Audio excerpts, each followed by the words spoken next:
Welcome to the topic on configuring routes and route parameters.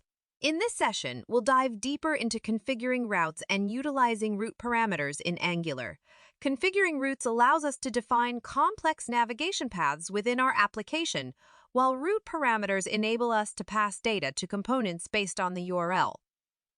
1. Configuring routes. To configure routes in Angular, we use the routes array in the route module, app module, or in separate feature modules.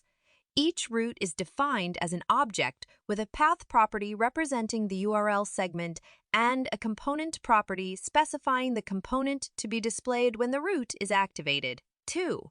Route parameters. Route parameters allow us to pass data to components based on the URL. They are denoted in the route path by a colon followed by the parameter name. When the route is activated with the specified parameter value, Angular extracts the parameter value and makes it available to the component. 3. Optional route parameters. Route parameters can be made optional by adding a question mark after the parameter name in the route path. Optional parameters allow us to handle scenarios where certain data is not always available in the URL. Summary.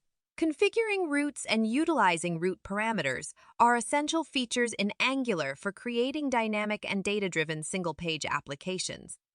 By defining routes and providing route parameters, we can navigate between different views and components while passing data in the URL.